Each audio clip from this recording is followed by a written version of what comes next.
জীবন মানেই বড় কোনো আয়োজন নয়, কখনো ঘর গোছানো, কখনো প্রিয়জনের জন্য রান্না, আবার কখনো সন্তানের মিষ্টি দুষ্টুমি। এমন ছোট্ট ছোট্ট মুহূর্তেই জমে থাকে আমাদের সুখ। আমার ব্যস্ত জীবনের এমনই কিছু সুন্দর মুহূর্ত আজকে তোমাদের সঙ্গে শেয়ার করতে এলাম। নমস্কার, শুভ সকাল। শিকদাস লাইফস্টাইলের নতুন একটা ভিডিওতে সবাইকে আরও একবার অনেক অনেক সুস্বাগত জানাই। আজ শুক্রবার। আশা করছি যে যেখান থেকে ভিডিওটি দেখছেন না কেন সবাই অনেক ভালো আছেন আর সুস্থ আছেন। সকাল সকাল মোটামুটি সব কাজ হয়ে গেছে, তো বর ঘুম থেকে ওঠায় তাকে একটু চা করে দিতে এলাম। সকালে কী করেছি সেটা একটু বলে দিই। প্রথমে উঠে রান্না বান্না করেছি, ঘর ঝাড় দিয়ে ঘর মোছা, জামা কাপড় ধোয়া, স্নান করা, বাসনপত্র ধোয়া সবই হয়ে গেছে। তো বরকে চাটা করে দিয়ে দিলাম। এরপরে ছেলের জলের বোতলটা একটু ধুয়ে দিলাম, মানে আমি ওটাকে প্রথমে ধুয়ে তারপর ফুটানো গরম জলের মধ্যে কিছুটা সময়, মানে অনেকটা সময় ডুবিয়ে ঢেকে রেখেছিলাম। তো সেটাকে এখন বের করে নিচ্ছি। এবার জলটা ভরে নেব, ছেলে ওঠার সময় হয়ে গেছে। তো আমি এভাবেই এখন জলের বোতলগুলো পরিষ্কার করে থাকি, যেহেতু ও একটু বড় হয়ে গেছে। আর আগে যেহেতু স্টিলের বোতলে ফিটিং করতো, তো তখন স্টিলের বোতলটাকে আমি ফুটিয়ে নিতাম। কিন্তু এটা যেহেতু প্লাস্টিকের বোতল, প্লাস্টিক যতই উন্নত হোক না কেন সেটাতে ক্ষতিকর তো কিছু রয়েই যায়।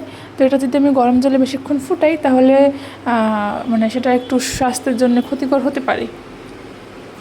তো এখানে বরের জন্য ব্রেকফাস্টটা রেডি করতে চলে এলাম।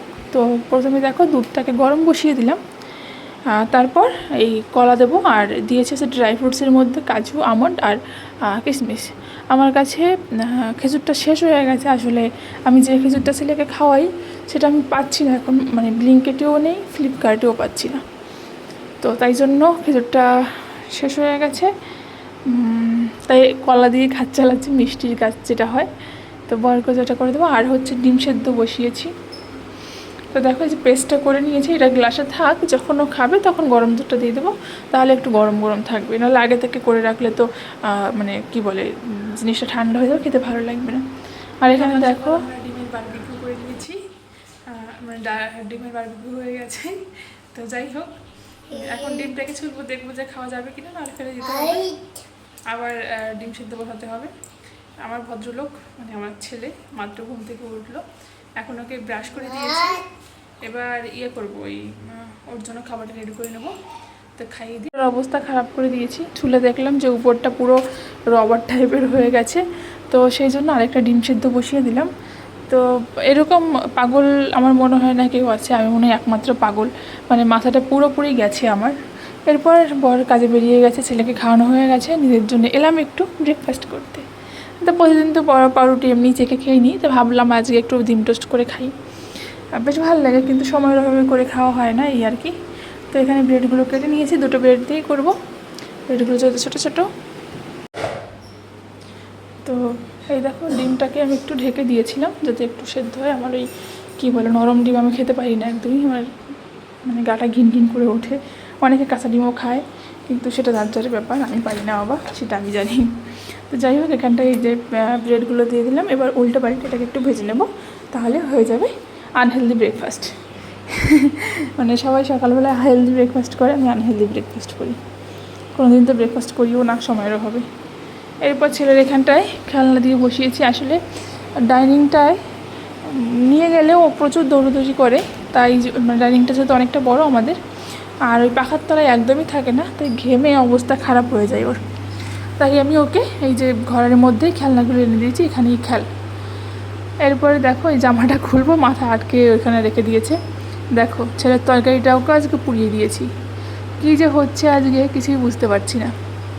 তো মাছটা ভাগ্যিস পড়েনি, তো মাছটাকে তুলে নিলাম। এবার আমাদের তরকারি থেকে আলু আর একটু চিচিঙ্গা তুলে ওকে খাইয়ে দেবো। তো ছেলে তারপরে খেয়ে দিয়ে ঘুমিয়ে গেছে। আর এখানে প্রচুর জামা কাপড় ছিল, সেগুলোকে ভাঁজ করে নিলাম। এক ঠাকুর দেখিয়ে দিলাম, হ্যাঁ পুজো করছি না তো, বর পুজো দিয়েছে আজকে। ওই বড় ফুলটাও ফুটেছে আজকে। আর ও কাছ থেকে আসার সময় ভুট্টুটা নিয়ে এসেছিল। এটা খেতে কিন্তু বেশ ভালো লাগে বলো, কিন্তু গরমের থেকে আগে তো শীতের সময় শুধু পাওয়া যেত, গরম পাওয়া যেত না, কিন্তু এখন সারা বছরই পাওয়া যায়। তবে শীতের সময় খেতে বেশি মজা লাগে। আর ছেলে ঘুম থেকে উঠেছে, কিন্তু আমার এখন আর কোনো খাবার তৈরি করার মানে মুড নেই, ইচ্ছা করছে না কিছু বানাতে, তাই ওকে একটু দুধ বিস্কুট করে দিলাম। আসলে ও দুধ বিস্কুটটা খুব একটা পছন্দ করে না, যেহেতু ওকে কখনো খাওয়াই না আমি, রিয়ার খুবই কম খাওয়াই, তো তাই জন্য দুটো বিস্কুটের বেশিও খায় না কখনো, তাও এরকম ভিজিয়ে দিলে তাও দুটো খায়। আর তারপরে দেখো পাখাটা পরিষ্কার করে বেডশিটটা চেঞ্জ করে নিলাম, মাত্রই পেতেছি এটাকে, আর আমার ছেলে উঠে দিয়েছে আবার সেই এলোমেলো করে। আর এখানটায় দেখো বড় 2 রকমের মুড়ি নিয়ে এসেছে, এটা হচ্ছে সাদা মুড়ি আর এটা হচ্ছে লাল মুড়ি, এনেছে চানাচুর। এগুলোকে আবার প্রসেস করে রাখতে হবে। আচ্ছা, তোমাদের কি ভালো লাগে আমার এই সাদা মাঠা জীবনযাপন দেখতে? এটাই তো জীবন বলো, ব্যস্ততার মাঝেও ছোটো ছোটো মুহূর্তগুলোতেই লুকে থাকে আমাদের জীবনের আসল সুখ। আমার এটাই মনে হয়, সংসার, সন্তান, সারাদিনের রান্নাবান্না আর হাজারো কাজের ফাঁকে নিজেদের প্রিয় মানুষগুলোর মানে প্রিয়জনের মুখে যখন একটুখানি হাসি দেখা যায়, সেটাই মনে হয় জীবনের সবথেকে বড় সার্থকতা। একজন মা বা একজন গৃহিণীই জানে যে সংসারের ঠিক কতখানি কাজ থাকে। আপনজনদের ভালোবাসা আর একটুখানি শান্তি, এই তো আমাদের ছোট্ট সুখের পৃথিবী, তাই না বলো? কেননা পৃথিবীতে দেখবে যে আজ আছি কাল নেই, কখন কার কী হয়ে যাবে সেটা মানে একমাত্র সৃষ্টিকর্তা ছাড়া, সে যে সৃষ্টিকর্তা যিনিই হোক তিনি ছাড়া কেউ বলতে পারেন না যে কার কখন কি হয়ে যাবে। আমাদের জীবনে মানুষের দেখবে প্রচুর অহংকার, প্রচুর ইগো, আমি এই জাতের, আমি ওই জাতের, সেই জাতের, এই জাতপাত নিয়ে দেখবে প্রচুর বিভেদ রয়েছে।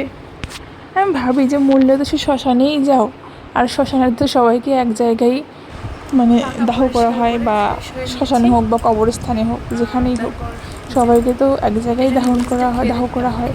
সে তুমি যদি ব্রাহ্মণ হও তাহলে তোমাকেও শ্মশানে নেবে, আর যদি তুমি শূদ্র হও তাহলেও তোমাকে শ্মশানেই নেবে, তোমাকে কিন্তু আলাদা কোনো ভিআইপি জায়গায় নেবে না, তাই না বলো? তারপরে আমাদের মানুষের অহংকারের শেষ নেই, আমার আমার আমার জিনিসটার শেষ নেই। আচ্ছা, তোমরা আমার এই গামছাটাকে ইগনোর করো কেমন? তো দেখতেই পেলে যে আমি রান্নাঘরটা পরিষ্কার করে নিচ্ছি, আর তার আগে আমি পাখাটাকে পরিষ্কার করেছি। যেহেতু পাখাটা মানে একা পরিষ্কার করা সম্ভব নয়, যে ছেলেকে না ধরলে কেউ পরিষ্কার করা সম্ভব নয়, তো অনেকটাই নোংরা জমে গেছিলো। তো এই আজ করবো কাল করবো করে করাই হচ্ছিল না, তাই বর আজকে আসার সঙ্গে সঙ্গে বললাম যে তুমি ছেলেকে ধরবে, আমি পাখাটাকে পরিষ্কার করব। তো যেই ভাবা সেই কাজ, পাখাটাকে সুন্দর করে পরিষ্কার করে নিলাম। আর পাখায় দেখবে যে একটু নোংরা হলে না ভালো হাওয়া ওঠে না, আমার যেটা মনে হয়, একদমই হাওয়া বেরোয় না পাখা থেকে।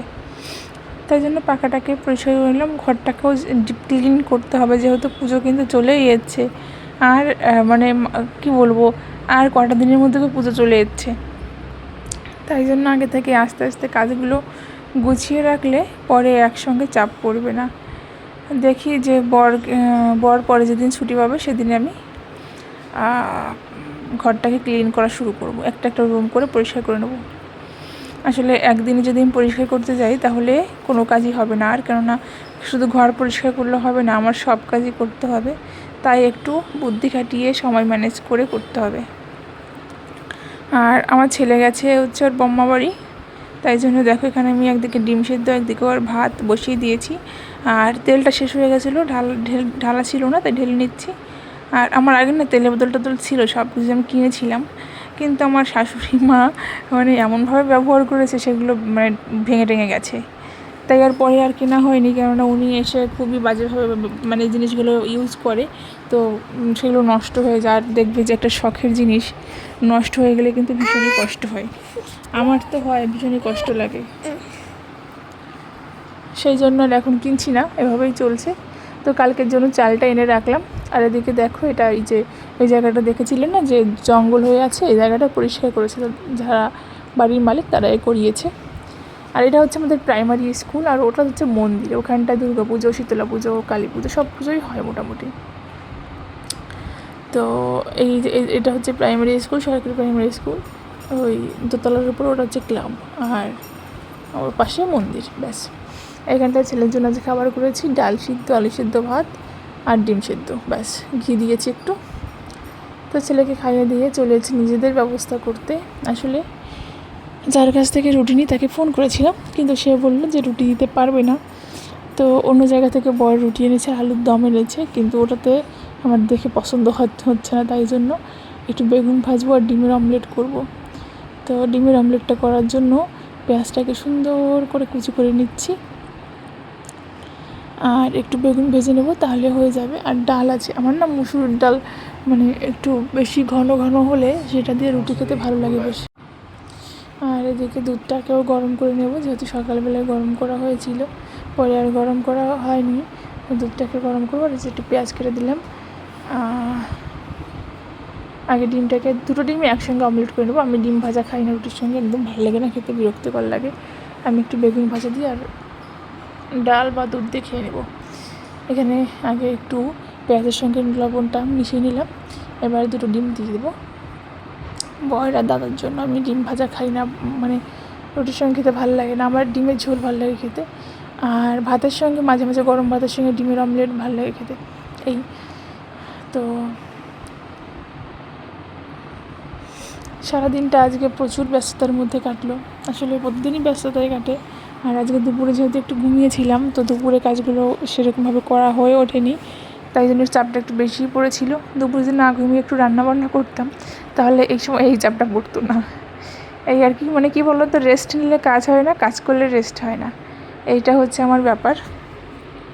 যে কোনো একটাকে মানে কি বলে কনসিডার করতে হবে, কাজ তো করতেই হবে, সে যে এখন করো বা পরে করো, কিন্তু ঘুমটাকেই ইগনোর করা দরকার আমার। কিন্তু মানে মাঝে মাঝে পারি না, জানো, শরীরটা আর চলে না, তখন না ঘুমোলে আর মানে কোনো কাজই করতে পারি না।